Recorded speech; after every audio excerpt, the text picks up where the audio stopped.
So good evening, everybody on the call, and good morning to Robyn and Nathan. I think both of you joined from the US. So on this International Women's Day, we have this session organized, and team, as you are aware, or rather all of you know Vaishali well.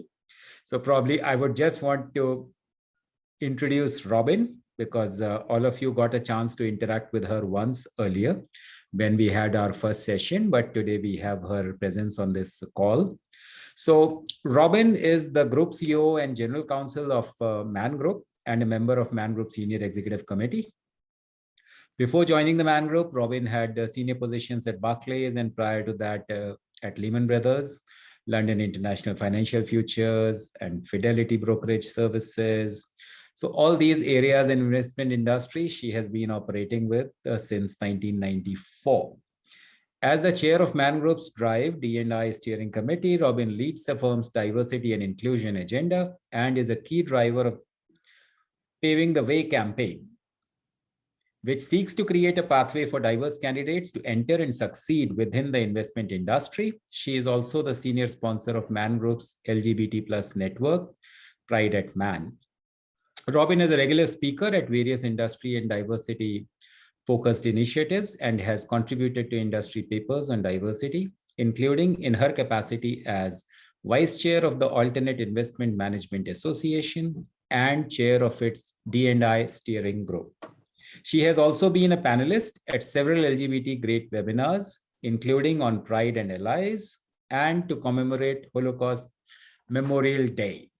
So that's a brief about Robyn, and we would want to kick off the session. So over to you, Vaishali, to take it forward from here.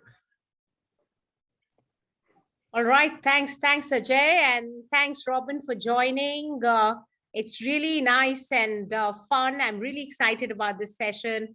If I were to go by last time's experience, I think everybody took a lot out of that session, and we are so privileged to have the opportunity to hear your worldview on this important topic of D&I, which I think we talk a lot about, as we were discussing before the introductions, and we're doing a lot. It's time for us to take stock of the fact that we have advanced in this journey, but there's still a lot more which we all can do and learn from each other. And these conversations at ReNew are a small step in that direction to create that sensitization and awareness and a worldview as we, kind of embark on this journey. So welcome everybody to this very special session once again. And, before I begin, let me just take stock. It's always good to take stock of data and reports with which our consultants so painstakingly put together. And it's good to know that McKinsey, whose reports we all respect greatly, in their report titled Diversity Wins, which covered data from over 1,000 companies across 15 countries, shows the relationship between diversity in executive teams and the outperformance in the financial area, and how it has strengthened over time. So there is data, there are facts to believe that a diverse and an equitable workplace is good for all of us. And I'm sorry to be saying this, but we need to say this loud and clear, because sometimes people just don't get it. So let's be clear that very intelligent people also endorse this view. I think IMF report on diversity in financial leadership also highlights that banks with a higher share of women on their boards were more stable than their peers. The Forbes report on managing the pandemic, and we're going to talk about the pandemic and what we learned from there, that states that countries with women leaders did significantly better during the pandemic in their countries than countries without women leaders. Right? So there's enough data, there's enough evidence for us to believe that women really add significant value at the workplace. And the narrative is about a broader sense of inclusivity at the workplace. It's not about just men, women, it's about having a diverse workplace, and how is it that we can do better? How is it that we can include all genders to make our workplace more complete? I think when people come to work being who they are and believing what they do and have the platform to be able to share it, I think they do better as well. So if we could say with that very selfish goal, I think there's good reason for us to do more. So Robyn, over to you, and pardon my stating things in a way which may sound a little parochial, but it's all with good intentions. But I want to ask you, you had an incredible journey. You've contributed in a significant way. I want to open this up to you to share your experience with us on the broader aspects of D&I. You want to share with us what are the challenges you faced in the journey you embarked on. Just over to you to introduce us to it. All yours. Well, thank you everyone for joining me this evening. It's late with you, so I do appreciate cutting into your evening, and you've had a day of celebration by the sound of things. So I hope I do a fitting job here. Vaishali, as usual, has said all of the right things in the best possible way, and is now going to make me sound terrible. But nevertheless, let's give it a shot. Diversity and inclusion and equity in that place, I think, has been an enormous journey for most people who are different, personally and within the workplace more generally. It is no doubt still a tricky issue. You know, we celebrate International Women's Day today, but we celebrate it with a backdrop of still inequality, still a lack of a level playing field, still a lack of equity, the ability to have access to all sorts of opportunities equally in a way that means anybody can participate and can succeed. We still face a world where certain groups are discriminated against. They're discriminated in law and they're discriminated against in workplaces. And so the very fact that we're having this discussion and the very fact that you've had a day of celebration is part of that journey. And it might not seem very much in some ways. It might seem, well, you've turned up for a few meetings, and AJ, I'm sure, has done a fantastic job with Garima and others in your organization. But by being here and listening in and being part of this discussion, you are changing the world, and you're changing it for a better outcome as far as I'm concerned. So let me dive into that a little bit. I work in an asset manager, and I've worked in financial services for most of my life, albeit that I qualified as a barrister and I'm a lawyer by training. From all of my career, I can tell you that I have been very often in a situation where I am the only woman in a room. And certainly I take that as, and probably by a very long margin, the only person who identifies within the LGBT+ community as well. Now that means that personally, when you're a junior person in your career, you're desperately trying to please everybody all the time. You look around you and you don't sound the same. You don't look the same. You don't fill up the space in the same way. I mean, you can't see me, but if you could see me, you would see I'm 5'1" at my tallest. So you literally don't fill that space. And you weren't given the rule book, that the conversation that starts at the beginning of a meeting or at the end of the meeting, that those aren't words you understand necessarily. They're words about schools, or they're words about sports, or they're words about how golf, or they're words about all sorts of things that people are just getting on with one another. But that's a club you don't necessarily belong within. So on a personal note, I have navigated being the other in the room plenty of times. And unfortunately, I'm still that in a large part, because financial services, investment banking, asset management is still heavily skewed towards the straight white male population who have the top jobs and get paid the most money. And you can see that in gender gap reporting and gender pay gap reporting, and you can see that in any number of different things. But it is changing. It is changing at the new generations coming through the firm, and it is changing because there is more active work done to redress that imbalance. So Vaishali, I don't want to go on too long on one topic, but there is that active work needs to happen. I say this a lot. I'm sure I'm not the inventor of this, but inequality, all it requires is no action. So if you were to be suspicious of people's motivations, all that the majority have to do is wait for me to shut up. They have to wait for me to be exhausted and not say this anymore. They have to wait for us not to do anything. Inactivity is the enemy of this, because no other activity is required. So the more radical, the more obvious, the more direct, the more impassioned, the more authentic we can be in addressing inequality and a lack of representation, that's what we have to do every single day. And it takes resilience, and sometimes it takes courage.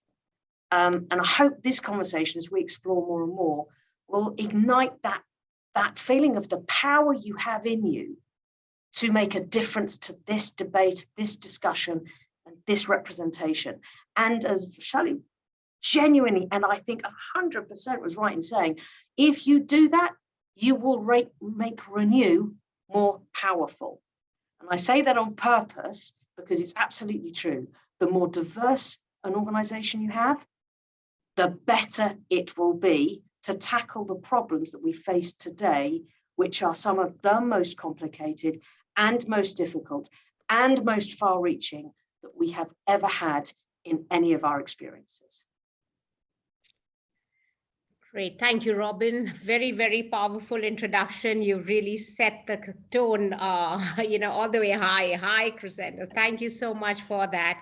And when you say it is changing, I agree it's changing. But what's changing must be measured to know that it is changing.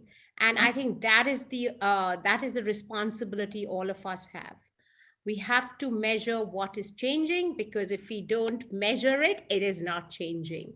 So I think, just to take that forward, in your previous interaction, you had very pointedly highlighted allyship, sponsorship, and providing opportunities and initiatives as being powerful tools to be able to get organizations to embrace what is required to bring about the change you so articulately highlighted just now. Could you share some examples which you think are powerful for us to talk about? And then, of course, we will look at it from the point of view of what works in our local culture and tweak it to implement it. But we really value your inputs there. Well, I think that, by the way, that last piece is very important. This has to fit the jurisdiction you're in, and it has to fit the firm you're in. But let me give you some examples of what we do. We track the representation in the organization at every level in the organization. We give goals internally to each of our business areas and departments to move the gender representation. And we expect to see that. We make it part of the management's responsibility to own difference. And we train managers to understand why difference is important. We have active sponsorship, as we talked about. So one thing is mentoring people, right? So we find ourselves where you want mentoring. And mentoring can look like any number of different things. It can, sometimes somebody wants a mentor to address a particular growth area that they might have.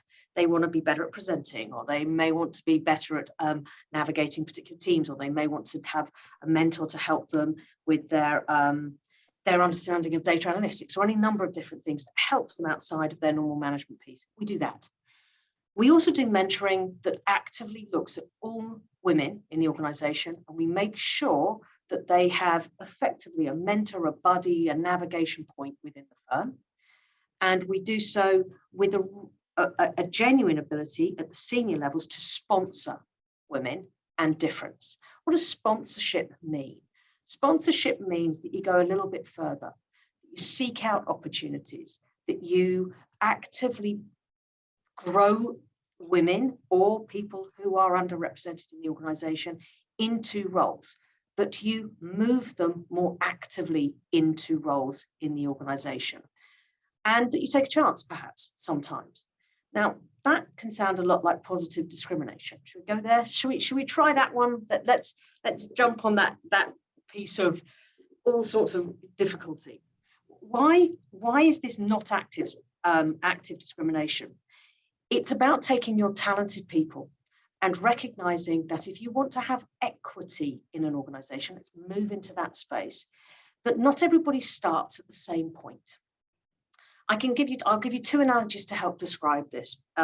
If I had a whiteboard, I'd whiteboard this out for you. I said earlier, I'm 5'1", and I work with people who are 6'3" and 4 and possibly above that. And then there's stuff in between. So there was once a competition for our finance team where the CFO stood up and he stood next door to me and somebody had to guess the difference in our height. I mean, it was that big a difference. So it's at least a foot. So there's me, and then there's my CFO, right? Let's say that's, and somewhere in between, there's somebody who's 5'8", whatever it may be. Now, if we're all trying to peek over a fence, right? The person who's 6'2" or 3" sees over the fence easily. The person who's 5'8" maybe can just about do so if they tiptoe. Doesn't matter what I do. I'd be jumping up and down. I'd never see over that fence. Equality is giving each one of us a box to stand on. Same box, same height. So everybody goes up by whatever that box looks like. Equity means that the guy who's 6'1" stays standing looking over the fence. The guy who's 5'8" gets a box that gives them the difference between 5'8" and 6'1". And I have a step ladder, so I'm at 6'1". That is equity. We start at the same point. That is equity. I'll give you another example of how this doesn't work. Perfectly, if you YouTube this, you can definitely do it. There's a fabulous exercise that you do with children. There's a teacher, and they line up children. It's an American exercise. You line up these kids on a start line, and they're 14, they're 13, 14, 15. They're not little. And they say, right, we're going to run a race, and it's a straight line, and the race goes from here to that finish point over there. But before we start the race, I'm going to ask every kid here a set of questions. And if you can answer the questions, yes, you move forward a step, however big a step you want to make it. And the questions go something like this. Are your mum and dad still together? If you can answer yes, take a step forward. If your mum and dad have always been in permanent employment, take a step forward. If you've never been the recipient of care or somehow a government handout, take a step forward. If you go on holiday at least once a year, take a step forward. And so on and so on and so on. And then eventually the questions stop. And there's kids that are kind of like this far away from the finish line. And then there are other kids who haven't left the start line. And that is the world we live in. They're two really excellent examples of why life isn't equitable. And we have a job to make sure that life is equitable so that people of any shape or color or size or belief or start point in socioeconomic terms have the same opportunities. And that requires intervention. That requires all of us to do our bit to bring about equity, the ability to have an opportunity that you might not otherwise have because of those other characteristics that have got nothing to do with you. You didn't make them happen. They just happened to you. So we talk about active sponsorship. We talk about inclusive leadership. What does it mean to be other? How do you find empathy in your organizations? And we run our entire executive committee and management committee through it. When we look at succession planning, we look at every single role. We look at what are the critical roles in the firm. We do a succession planning exercise. And then we say, where's our diverse candidacy when it comes to succession? We have allyship. And we talk about allyship. But what does it mean to be an ally? It isn't just standing there and saying, yes, I kind of agree with this. It's active participation. So you can see the theme here for me is about active engagement and active involvement of everyone. This has to be the ethos of your organization. It has to be something that is believed in from the very top of the firm all the way through. And actually, the most powerful group of people who really make a change are the middle managers, are the managers who are responsible for hiring every day and for promoting and for spotting junior talent and bringing it into the organization and growing it. Because this is a maintenance thing too. This isn't just about new talent, it's retaining the talent you have and making it more and more advantageous for ReNew. So you have, so those are the types of exercises. Now, they're uncomfortable sometimes, right? And you get lots of the resistance. Well, hang on a second, I haven't got pipeline. I don't know whether you've heard that. I'm sure you have had that experience. You know, we don't have enough women. Nobody applies for this stuff. It's only men. Or we, I mean, I can't tell you how many times I've heard that conversation. Or, what are you asking me to do? Are you asking me to hire the less good candidate? Have you heard that one? Do you recognize that as something as a hiring manager you may have thought to yourself or said? Those are just excuses. You have an incredibly powerful organization. It's at the forefront of changing the world. You deserve to have the very best people. And you are fixing problems that are really complex and difficult. You need to have the very best people to do that. And if you can't fix this problem, the lack of representation, what does that tell you? There you go. Does that help, Vaishali? And of course it does. And you got my sort of optical sort of side of the brain highly activated when you talked about you being 5'1" and standing and not being able to see across the fence. Honestly, if I could take that further, Robyn, sometimes what I see happening is there are women who are 6'1", who are standing there out there, being able to see across, and they just keep standing there. Whereas you have men who are 5'1", right? And we create little boxes in the fence so that they can see through the fence, right? So we are actually destroying the fence to accommodate men. Ajay, we love you and all the other men. It's all we good. Really we're all do friends, a lot, and it's got nothing to do with you. But that's a fact. We have seen that happen. That is a fact, right? So to all those 6'1" women and to all the 5'1" women, we need the stools and we need to be able to use your height to our advantage. Otherwise, we are destroying the organizations, unfortunately. And it goes as we want to talk to you more about it, probably in more detail at another time. As we expand, and Ajay and Garima and I have been talking about expanding our Power of W to be a broader platform. And we'll come back to you and get your inputs and guidance on that as we do that, because, we are living in times where we need to look at the broader definition of gender and be able to accommodate, professionals and their views and their feelings and their impact to make our organizations better.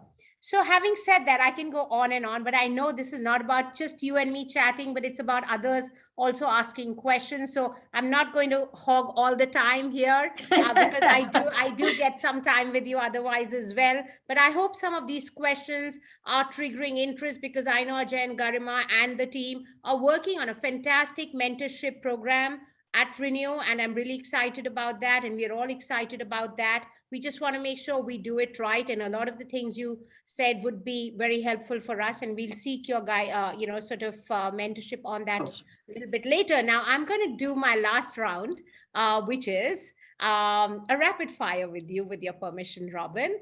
And I want you to be a pop icon for a second, if you mind, if you don't mind. Obviously. So here goes. All right. So if it wasn't Cher, but Robyn singing, if I could turn back time, what would it say? Well, I quite like her languages, actually. I quite like I Would Find a Way. And so what I think, let's take Cher, because she's an icon in so many different ways. I would find a way sooner. I would speak up louder. And I know that sounds very odd, because it's obvious that I've been quite loud for all of my life. I think to know your power, to know that you can make a difference, I think is one of that belief, that sort of the belief system for all of us, is knowing that what we do every day makes a difference. So if I could turn back time, I'd find another way and I'd keep on going. And I would scream from the rooftops continuously, and I would have known it sooner. And I would not have tried as a junior person starting out thinking, I don't understand this. I would not have tried perhaps as much as I did early on to fit in, because you can't. Because whatever I do, I am never going to be a straight white 6'1" guy. I can only ever be second rate at that. And if there's one thing that Cher does, right, is she is 100% Cher, or like 100% Cher, maybe 120% Cher. Mm-hmm. And that, I think, is what I take from it. You're never going to be anything than you are. So make that 100% from the get-go. That, I think, is what I would turn back time and say out loud sooner. Brilliant. And trust me, no volume is loud enough. So go for it, Robyn. And we need it. So all the best for that. And we really applaud you for the courage, for all that you do, really. And we'd love to learn so much more from you. Thank you. Next one yes. For you, Robyn, would be singing the AHA song. Okay. Which is Take On Me. What would it say if you were to sort of edit it, tweak it a little bit? I think I would be, I do it in a way that perhaps the translation doesn't work. I'd say take me on. Ooh. So I would say, come on then, take me on. If you really want to have a go, I will stand with anybody and I will have this debate with them. Come on. So I would be more, I'd change the word slightly. I'd just terribly slightly, but I would actually make this I would square my shoulders. Take me on. If you dare, take me on.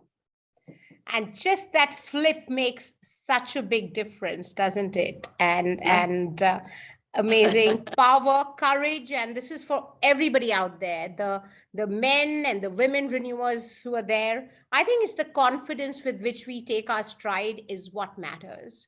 And Robyn, that's something which you exude, and I'm sure it's hugely inspiring for many who are on this call today. Just last three very quick ones. Your aha moment.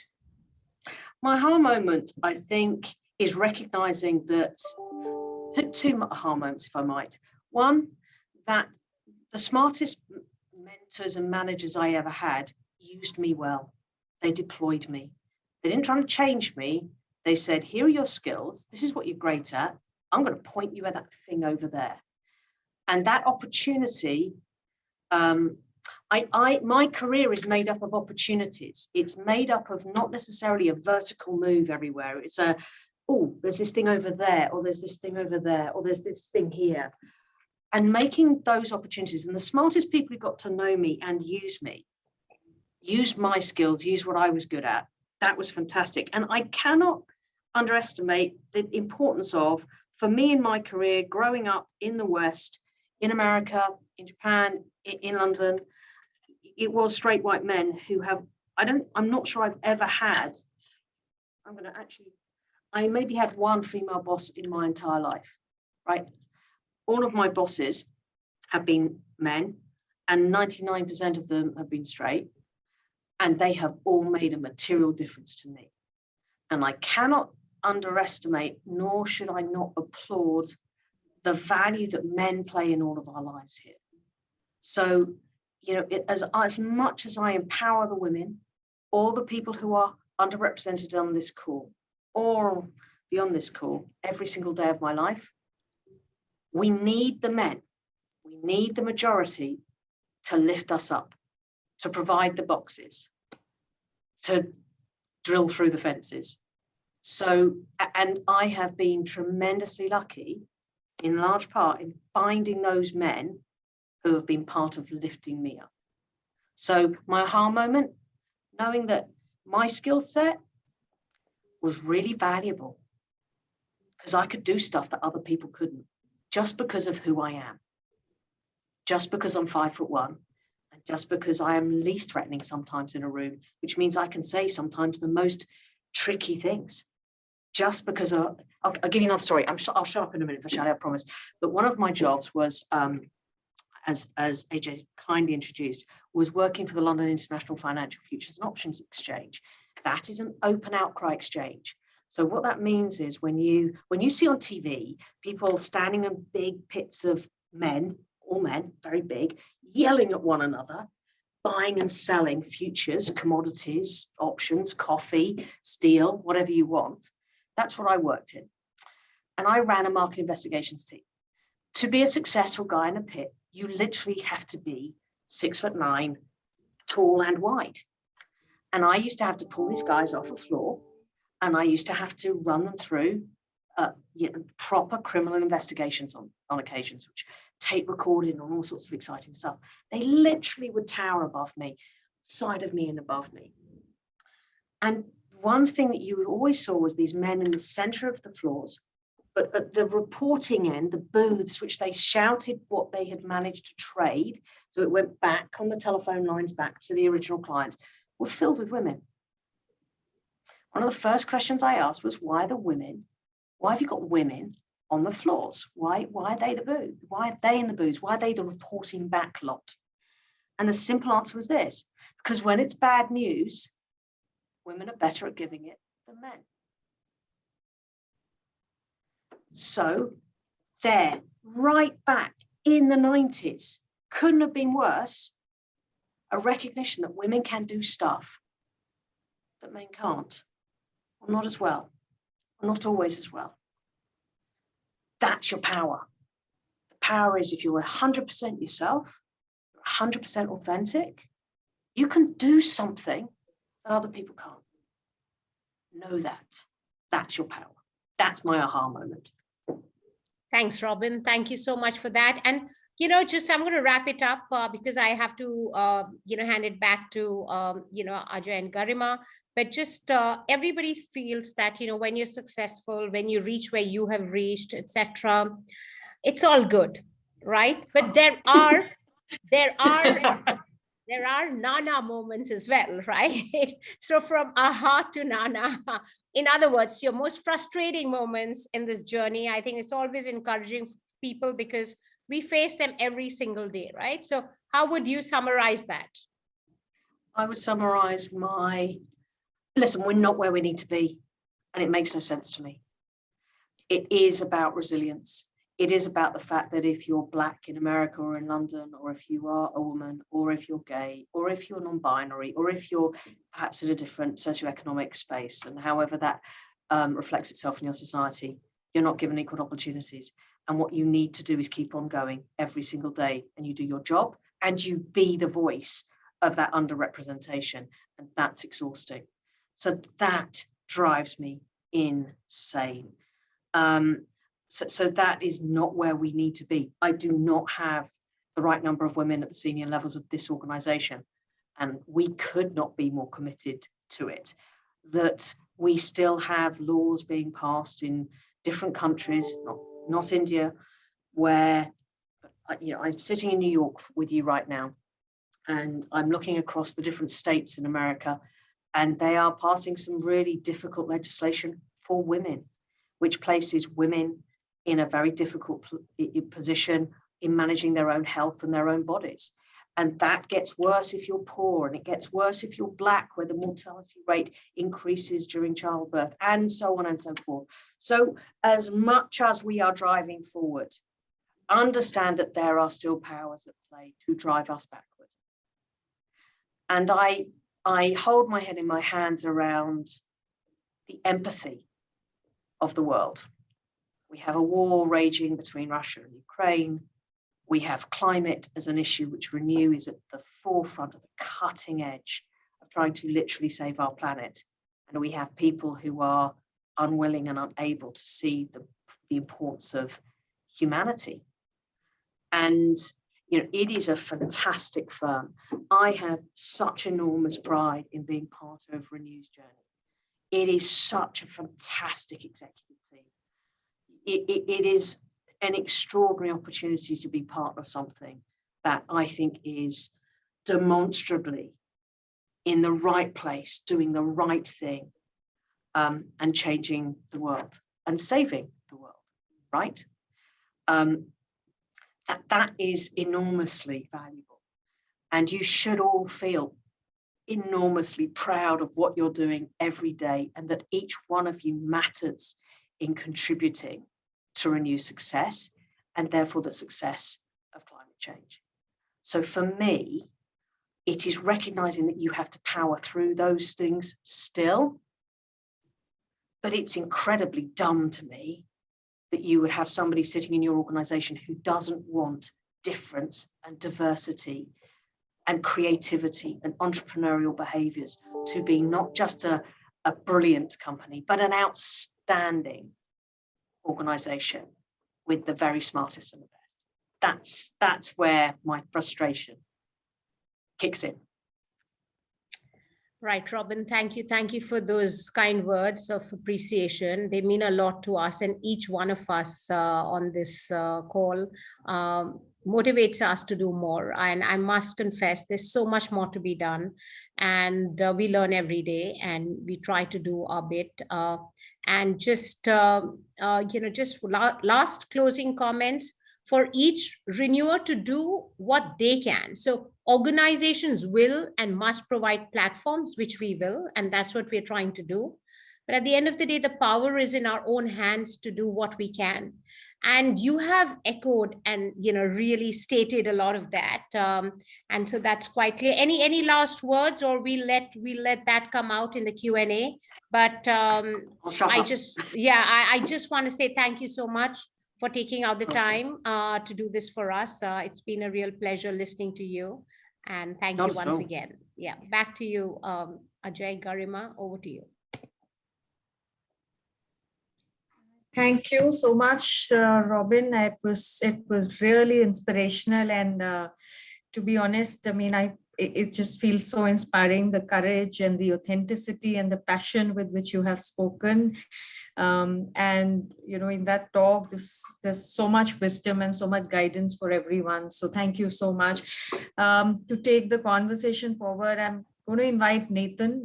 He's dealing with a bad storm, so a little bit of a internet issue at his end. All right, but he's been able to get his video on. So, we thought it'll be very good for everyone in the group to hear a bit of a perspective from Nathan, because he interacts so much with our investors, and there is also a view that segment brings as far as diversity is concerned. So the group will benefit. Nathan, over to you. Please do share some thoughts. What do you hear from investors, and what is it that this group will benefit understanding? Over to you. Yeah, thank you very much, madam. I appreciate that, and I apologize if my internet, we had a big windstorm last night. It's knocked down power lines and internet and everything. So if I do cut out, I might have to turn off my video for a moment. But just personally, I do want to emphasize how critical, absolutely critical it is to have diversity. We cannot view our obstacles and our challenges in a comprehensive view without it. And if we only have one point of view, and that means from a particular walk of life or a particular background, it won't allow us to look at things in the best possible way. And those firms that have focused solely on a particular background have at the end, and the longevity of the company has been shortened because of it. So from an absolute feedback from investors' point of view, diversity is absolutely critical, and it is become increasingly focus of investors recently, also over a longer period of time, but there have been more specific and identifiable metrics of which companies are measured about their diversity. And so there's a cost, both near term and long term, by not being diversified. And for the near term, there has been things like ESG ratings, which rate companies based upon their diversity. And if you don't qualify or you do not have certain percentage of your employees and female or even sexual orientation or things of that nature, you do not get qualified for that rating. And therefore that is a cost to the company. And there is, more functionally and structurally a real long-term missed opportunity for the company without focusing on the diversity. So the feedback, to keep it short, from investors are, we value companies that focus on diversity, focus on and actually implement and have very identifiable plans to develop, to mentor, to do things that help equal pay, rights for women, mentorship for women, women in leadership positions. And it's even going further as far as race and sexual orientation. And I think it is only to the best of the company.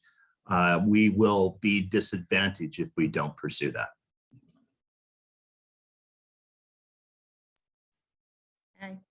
Thank you, Nathan. Thank you for sharing that view. And I think from our perspective, it is, that is one view, but more than that, it's also the right thing to do. So everything that Robyn, you spoke about, the inequity, that is really what we want to deal with. So we now want to open the floor for questions. For anybody in the audience, any questions, please do switch on your video. It would be great opportunity to have Robyn respond to some of the challenges that you feel at a personal level as you work in ReNew about our diversity agenda. And, while the group is warming up, Robyn, there are a couple of questions that came to us before the session. So I'm just going to use the time to ask some of these questions while the group is warming up, and we have some questions coming directly from the audience. So, one question, Robyn, that repeatedly we are thinking about is the fact that we focused a lot on the gender dimension of diversity. And, that's something that we've been speaking about extensively. And, that's a challenge we've been facing in its own right. But, you represent a much broader dimension of diversity, and that's what you've always been a strong advocate of. So the question really on our mind is that instead of being very linear about our view of diversity and saying, okay, let us solve for gender first, and then we look at other dimensions of diversity, how can we really take a more holistic 360 view of diversity? Because, diversity is really much beyond just the gender aspect. How do we really make that transition as ReNew? We'd love to get some thoughts on that. I think, excuse me, I think that the way that I can give you a couple of different data points. When new graduates come many, many years ago, there was a study undertaken by one of the Ivy League universities about what it was that students were interested in looking at, and what did they look at in an organization to see cultural fit. What was interesting was that if they didn't see an acceptance, a sponsorship, an involvement, an acknowledgement, choose whatever words you wanted, around the LGBTQ+, that told them something about the organization. It didn't mean that they were naturally part of that or identified in that community, but they're growing up in a world where that is part of that. If you ask my 18-year-old at university right now in Seattle, and I'm sure many of you have kids who are at university, I know Vaishali does, they're in a world where these kind of conversations are part of what they have every day. They don't want to go back in time. They want to be working in a modern world. They want to be in a place which understands that difference isn't a bad thing, because that's what they experience every day. You ask my son whether he thinks that there's any issue with gay marriage, he'll go, why are we even having this conversation? So our organizations have to recognize that irrespective of, and my son is a very, he is a straight, white frat boy. This is not okay. There are many reasons why I need to take this offline and have my own therapy session. But the point is, he is everything that, should be okay. He would not want to work for an organization that didn't understand the importance of difference. And so recognize that it isn't just underrepresented communities you put off. It is entire generations of people who don't want to work in an environment and will look to, what are you doing about women? What are you doing about LGBTQ+? What are you doing about socioeconomic needs? What are you doing that is in the round creating a better society? So visibility. You can see I have lots of rainbow stuff everywhere. I mean, I just do it because we have lots of rainbow stuff in our organization. We have conversations around socioeconomic, and by the way, diversity.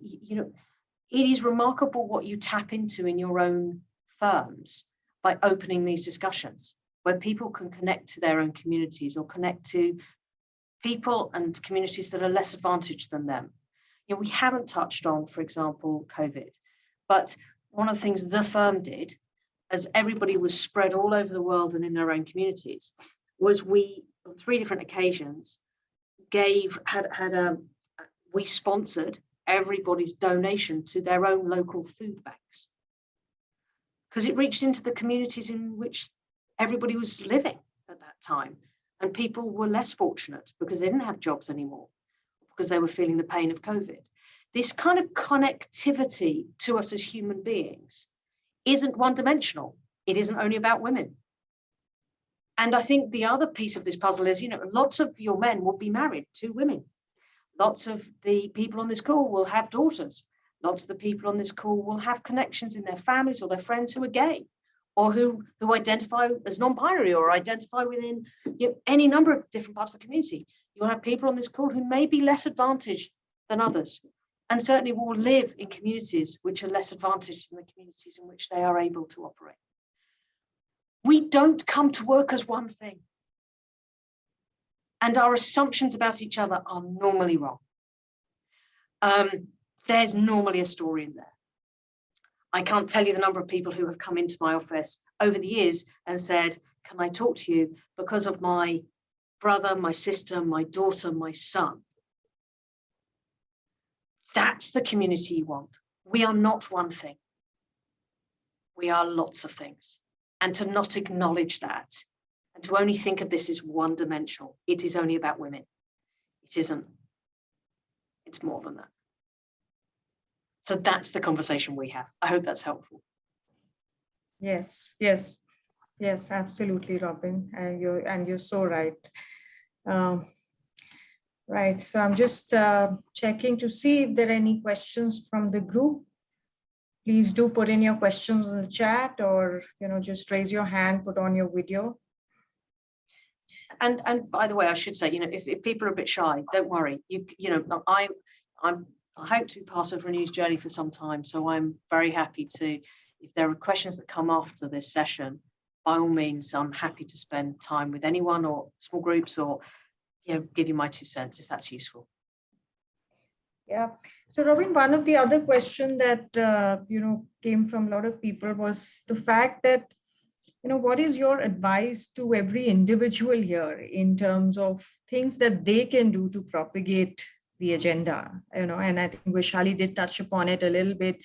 But the fact that there's something that we're doing at an organization level, but there's something that every individual who's on the call and who's part of ReNew, and whether it's women or men, because for women as well, it's a lot about standing up for their cause and pushing the agenda forward in their own way, as it is for men. So what would be your advice to the men and women in ReNew that they can do at an individual level?